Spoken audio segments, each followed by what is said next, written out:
Hello, everyone, and welcome to the Societal Lens. Today, we are conducting an analysis on queer representation in media.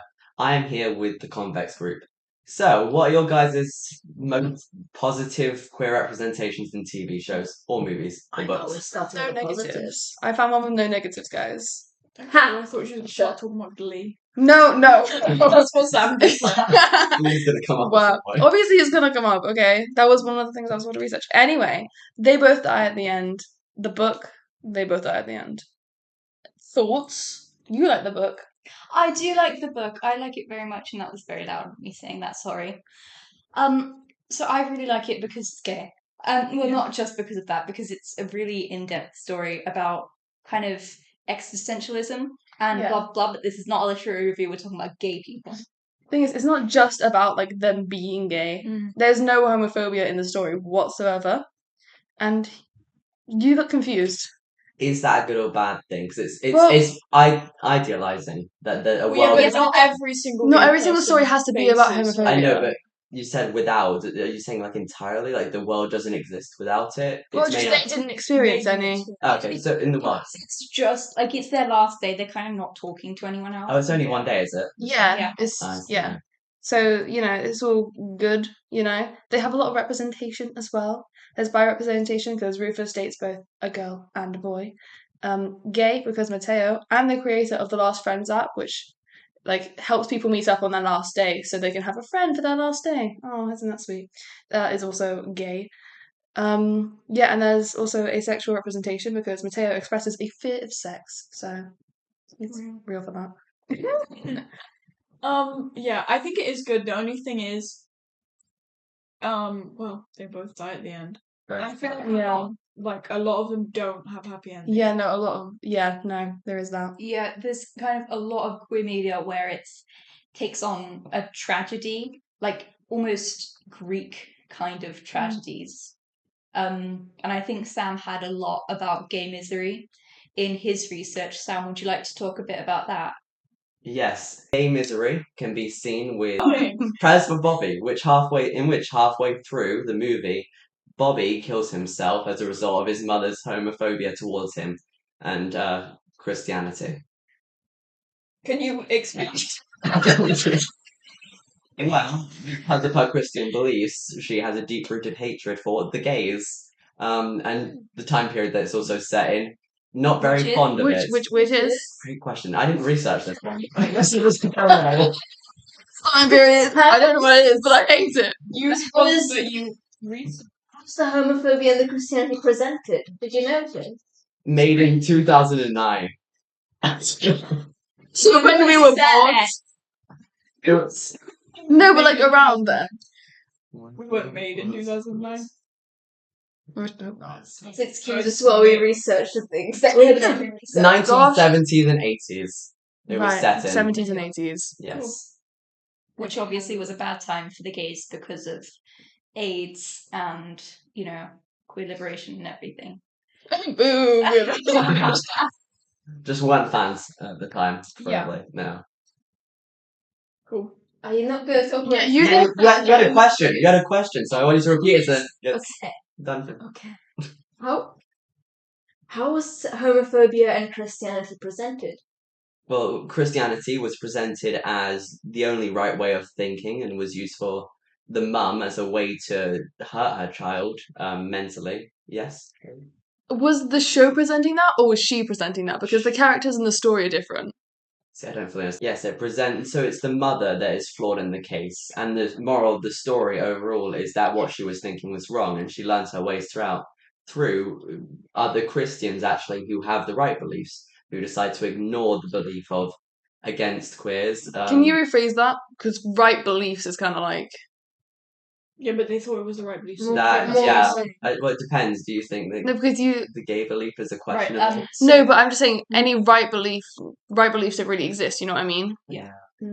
If you want to talk about the more pro-gay beliefs, you could call them more progressive, perhaps. Yeah.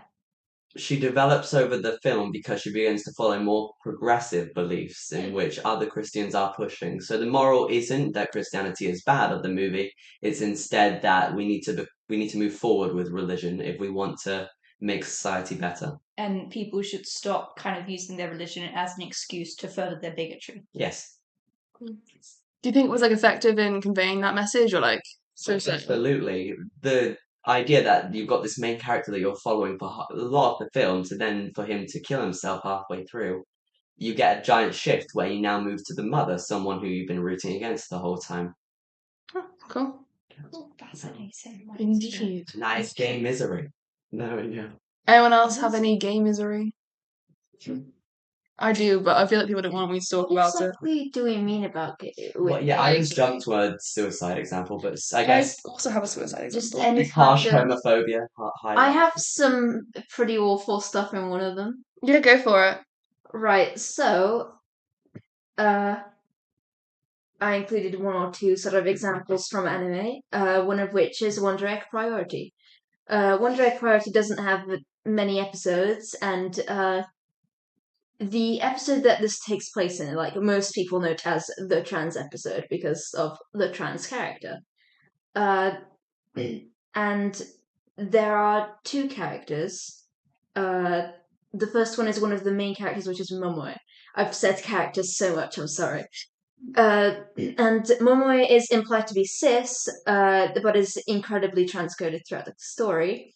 But in this episode, she meets an actual trans boy called Karu, who killed himself after being assaulted and impregnated by an adult in their life.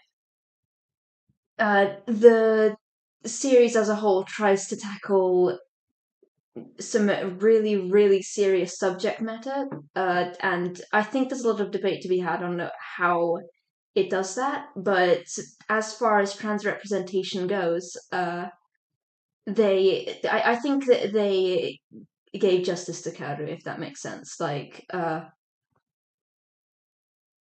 he has a sort of moment of empowerment, and Momoe has this arc where she's not able to find a boy that likes her because of how masculine she looks. However, Kaoru and her end up getting along and kiss by the end of the episode. So yeah, it's generally thought of as a pretty sweet scene because she finally was able to find a boy to kiss her. Something that I questioned on my first watch through is I haven't really explained the plot of this, but the idea is that there's this specific area where girls, although this implies AFAB people specifically, look into the suicides of young AFAB people, essentially. And why they did it. The series kind of ruins this for itself towards the end of the series, where they imply that the only reason that AFAB people commit suicide is because of this evil person and not because of the trauma that they faced. So it kind of wrecks itself there.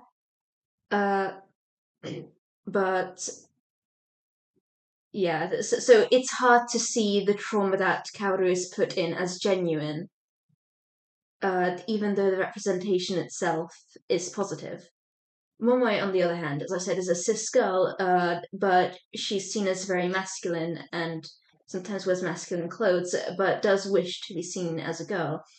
And there are two scenes in particular that really hit close to home.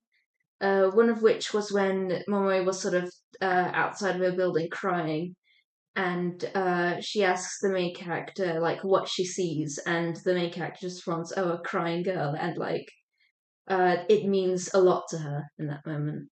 And the other scene is when she's looking into her closet, and the closet is full of feminine clothes that she might want to wear, but in the end she settles for the masculine clothes instead, although seemingly a bit disappointedly. So yeah, that's sort of what I saw from there. There's definitely some questionable parts of the series, but how they handled the actual trans representation, I think, was nice. And would you say it's especially pertinent because what happens to a lot of trans people, unfortunately, nowadays with getting assaulted like that? Yeah. They didn't show too much of it, but they definitely showed enough to get the idea of what happened. And the role of the main characters is to fight off physical manifestations of the young people's traumas. So the episode followed. This was one of the two plots, I think, that were in the episode. So this part of the plot that followed Momoe keeping Kaoru safe from this trauma that sort of plagued his mind. Cool. Cool. Great. Sorry, this was really dark. Yeah, Gay misery. but I mean, topic is kind of like Yeah. Yeah, we hard can't to do avoid it, It's isn't just it? when I was thinking of what to do, it like I thought like I feel like I have to Yeah, because I mean, because it is really serious. yeah, and I don't. I occasionally see trans representation in something, but especially in shows like this, it's usually just, hey, look, we put one of these in there, we put a trans character in here, Yeah. and especially sometimes they don't give the trans character much of a personality Yeah. beyond just the trans character. Mm. And don't get me wrong, Kaoru kind of also falls into that bracket, but it felt like they actually cared about him. Yeah. A similar thing happened in Glee, where they made a character who specifically expressed an interest to be perceived as feminine in the earlier seasons, Coach Beast, and then proceeded to make them trans in later series, even though it completely contradicted their. Yeah, in the last season, he transitioned to Sheldon Beast, and it just didn't really make sense for the character, and like that was the whole character after that. It was simply just being trans. And before that, they had a really interesting personality, but after that, it was just kind of just Yeah, that does happen a lot in shows. It's And like it was. I feel like it was just so they could have more Yeah. representation. Which I don't know. I feel like they could have made a character where it actually made sense. Yeah, Mm. especially because of how they treated the last trans character Yes. that was in the show. The last trans character being Unique, who moved schools because of bullying and wanted to be in a more inclusive environment. But still found so much bullying at the new school to the point where she was harassed in both bathrooms, both the male and female bathrooms. And so here's where like Glee is so not it, you know. The head teacher offers the show choir coach a special key just for this one student, just for Unique, to access the staff bathroom so that she can feel comfortable. All her only request is that this teacher asks the Glee Club to stop twerking, and he fully rejects it, and it's just like, no, we're gonna keep twerking. She can't have the key, and so Not really relevant to this, what we're talking about now, but he also compares twerking to the waltz. yep, and then proceeds to sing blurred lines whilst a bunch of teenagers twerk around him. So great guy. Sick. But yeah, no, there's a lot of some of the shows I've researched include like a lot of examples of bullying in regards to homophobia. I mean, just in Glee alone, there's Kurt, Santana, David Karofsky, Blaine, Coach Beast, and Unique. And then also in the last season, Spencer, Spencer also has a fear of bullying. You okay? Whoa. Right. One of the most prominent examples of bullying in Glee is obviously the Kurt and David Karofsky situation. Kurt is bullied for being gay and like dressing flamboyantly, which, by the way, Kurt is like a walking stereotype of like a gay man. It's not great. Anyway, he's severely bullied. It takes so long for anything to actually happen. It takes like Karofsky threatening like his life for any action to actually be taken, and even then, the teachers can't do anything about it. His dad is forced to send Kurt to a private school which has a no bullying policy, which is where he meets Blaine, who has also experienced bullying, hence why he's at the private school. Not just bullying, he was gay bashed. Yeah, no. So, yeah, and then also David Karofsky, the bully, actually ends up being gay and then gets bullied for being gay, which it escalates so far to the point where he actually attempts to commit suicide by hanging himself. He does end up okay. So many examples of bullying.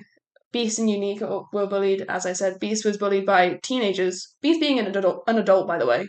Like, and then kids from another school come and they put a slur on his car.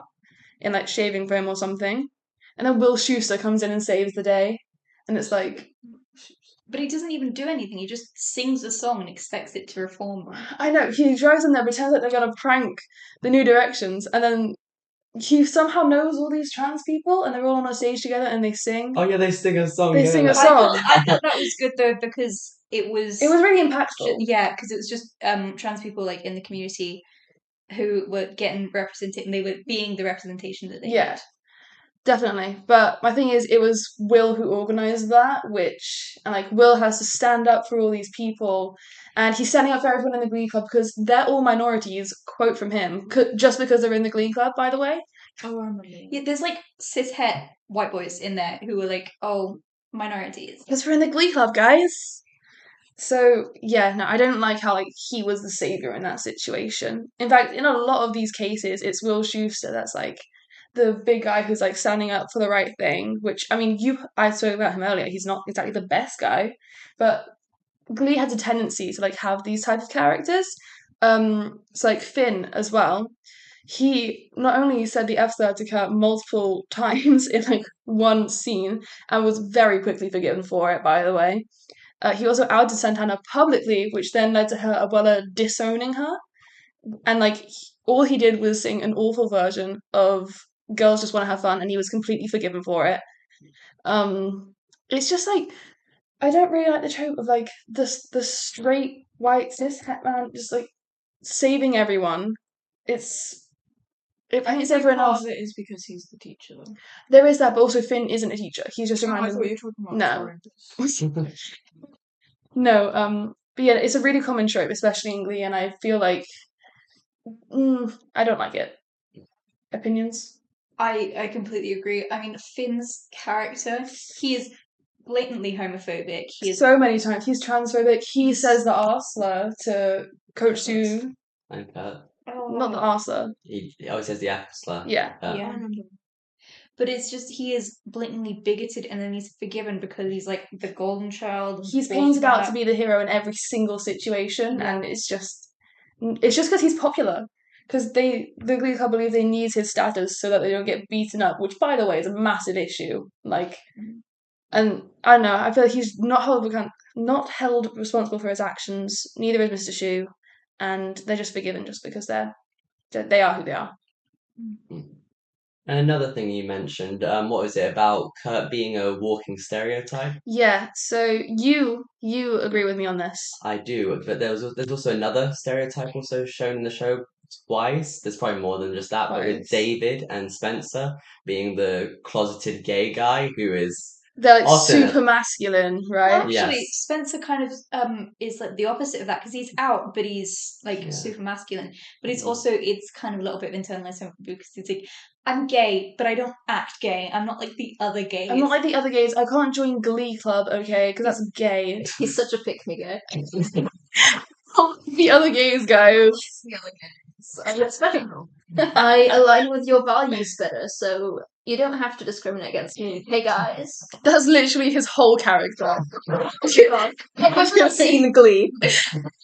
But those two tropes are kind of shown in quite a lot of shows, aren't they? Yeah, I mean, Kurt being hyper feminine, which is fine, by the way. Femininity should not correlate to being gay.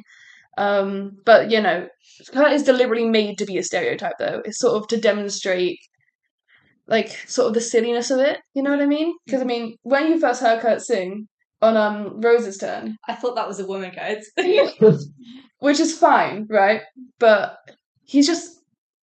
I feel like there is a lot of type of diversity in Glee, right? When it comes to the queer community, because you have Blaine, who's not stereotypically gay. He boxes. Yeah. This guy is he's gay. Sword fighting. David Korofsky played football, as did Kurt at one point, but he was kicker, so that doesn't really count, I guess. That's another thing, actually. Him kicking the ball to single lady. Yeah. Anytime he played football, he was dancing around to Beyonce. And a dance party with Beyonce. Right, and then also you have Santana and Brittany, who were cheerleaders, right? So that's kind of breaking the stereotype because they weren't stereotypically masculine as most lesbians are presented to be.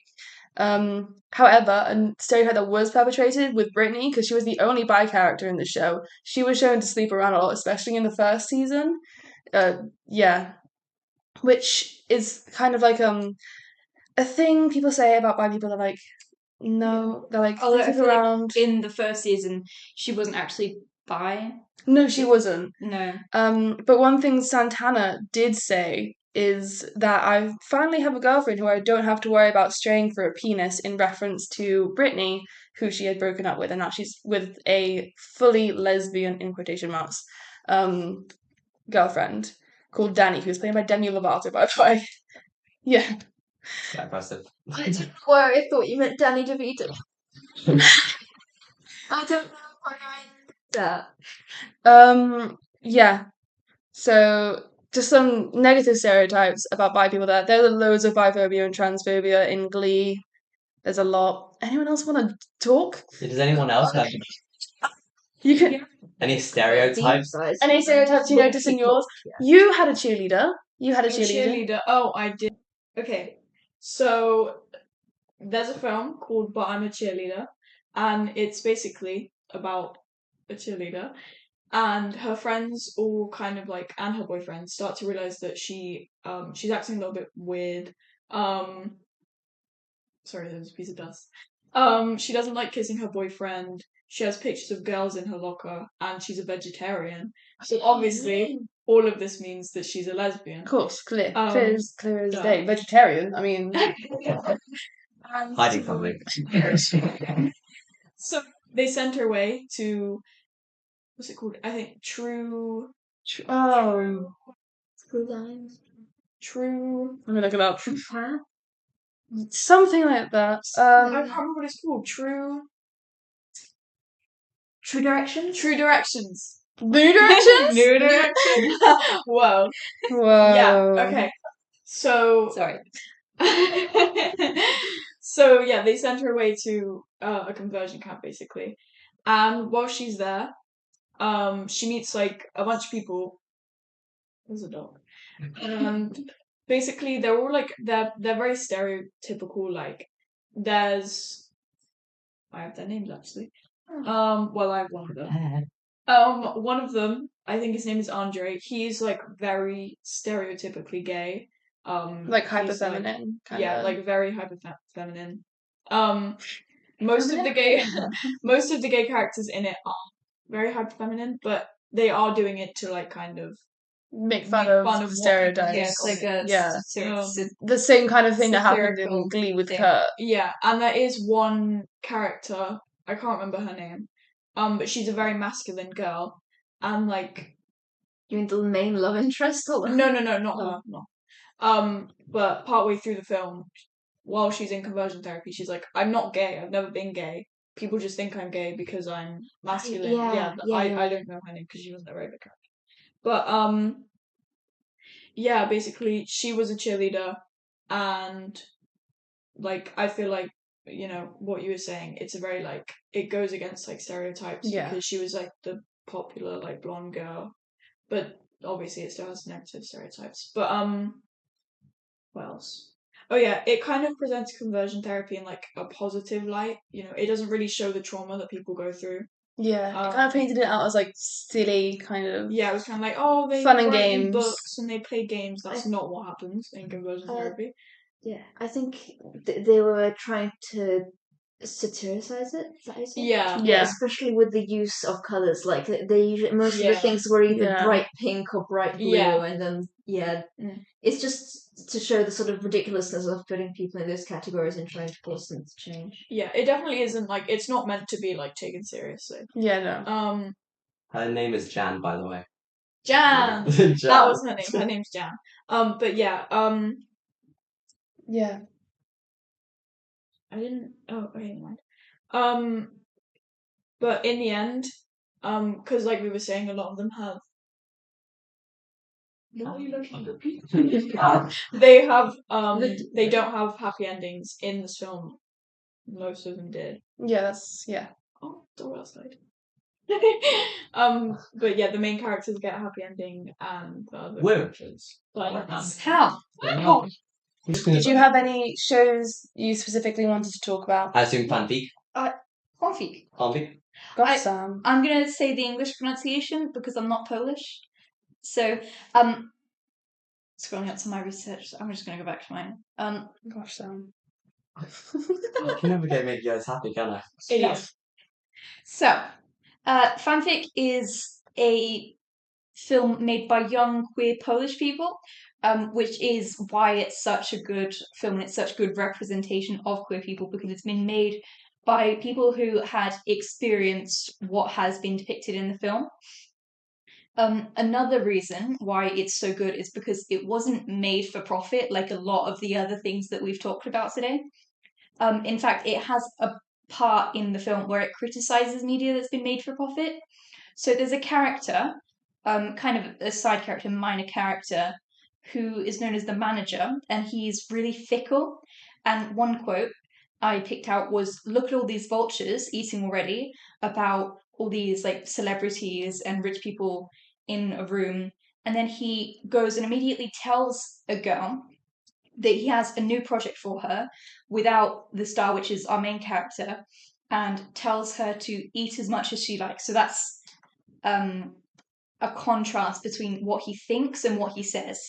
So he's fickle and he's kind of two-faced. He then talks to the star again and says something about how this one piece of music that he was playing would make a lot of money, even though he was just doing it for enjoyment. It's important to the discussion here because often with queer media, we see the commodification of the LGBTQ plus community. Companies pick palatable queer people who don't push the boundaries of sexuality or gender and people who act kind of how they are expected to act. Large corporations are queerphobic not because they don't like queer people, but because they don't like queer people that they can't make a profit off. It's also important, the scene as the manager in this story is a metaphor for how Toshek, our main character, sees his therapist. Some queer people may feel not listened to or discriminated against by their therapist, and we can see that Toshek is not listened to by his therapist as he is telling the therapist that he needs to be prescribed medication, and even later stating that if he doesn't take medication, he feels like hurting himself, and that kind of ties into what we were saying earlier about queer misery. And there's actually, Toshek is a trans character, he's transmasculine, and there are stereotypes surrounding the trans community and suicide rates. And especially now with what's going on with, obviously in America, someone who is very transphobic as president, there's been a lot of TikToks, and I don't know if you've seen them, of people being like, "Oh, trans people, don't kill yourselves." Not word for word, but kind of there's like, yeah, and it's kind of there's TikToks kind of infantilize trans people, and it is true that suicide attempts rates are higher for trans people. So another thing that the film gets right is there's a depiction of queer joy. So Toshek like feels gender euphoria after he borrows another character Leon's clothes and he cuts his hair and he tapes. And there's this really cool scene where it's kind of floaty and like through these stars, and you should really watch this film, guys. But it's how a lot of queer people feel when they are allowed to express themselves, and that's why representation is so important. Queer people see their community expressing themselves on TV and in films, and they can get the confidence to express themselves if it is safe to do so. We also get a sense of belonging in the film at one of the characters' parties, where there is a lot of obviously queer people. So that sense of community is another reason why representation is so important. I mean, that's like, the whole point of the Glee Club is supposed to be like this space of inclusion, which is really nice for people who are there, really nice. Because, I mean, they had a lot of, because it had a lot of queer characters that also had emotional depth as well, which I think is sort of an issue in some TV programs. You want to say it? Such as the GBF. He hates this show. I hate this movie. Movie, whatever. The GBF stands for the Gay Best Friend. Is a movie that could be the worst example of purely stereotyping gay people. And You're passionate about this. He's mad. and the love story is it's terrible because it is so forced and because they're the only two gay. He is discovered for being gay because the popular girls think that the best way to find their local gay to become more popular is through using a dating app for men and then try to find him on it. And they find him and it goes off in school and they chase after the noise, which is just so Wow. wrong. It's That's so bad. not What am okay. I supposed to be relating this to? 2D gay 2D, characters. yes. The whole personality of the two characters is that they're gay. The furthest development they get is that they love each other, which is gay, because that's the point of the film. Emotionally, the person who gets the most development is one of the popular girls who understands that popularity is not the most important thing in life.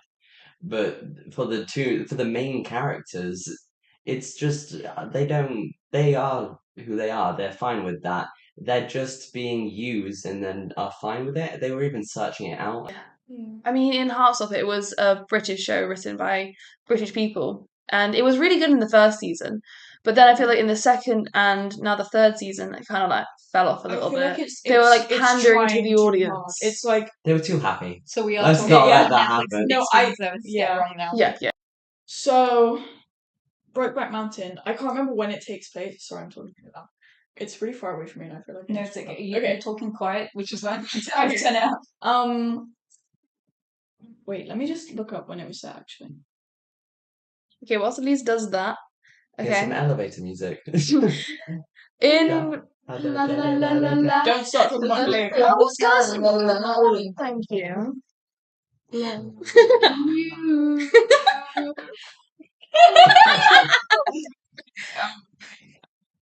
I know did not make it into the audio. Good. You're welcome to the elevator music. Oh, I wrote it here. Ding, you have arrived. Okay. You're at the 5th floor. Yeah, you're at the 5th floor, and we're gonna be talking about Brokeback Mountain over here. So it was set in the 1960s to the 1980s. It's quite like a long story, so it's like they meet in the 1960s, and so I'm gonna have to like explain the whole plot. They meet while they're doing some like work in the mountains in Brokeback Mountain. Yeah. And they kind of like they fall in love, but it's not really like they don't show it as they're falling in love. They just have sex. With in a tent. In a tent, yeah, one, yeah. What? That's really relevant. Really? There's Love other that. times Well, when if it wasn't in a tent, then we would have been worried. It just like on the peak.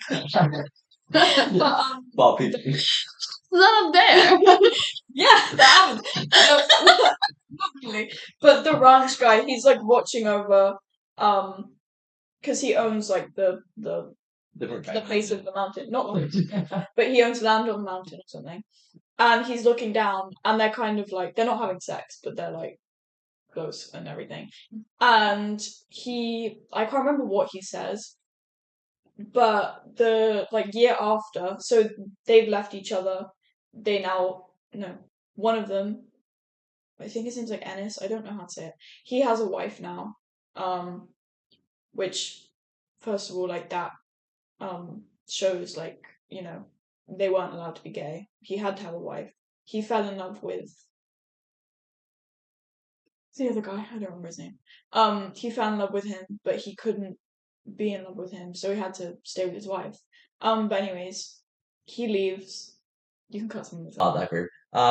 Thanks for listening, guys. The next episode will be a sequel to this, in which we'll come to our conclusions on if we think that queer portrayal in media is positive or negative.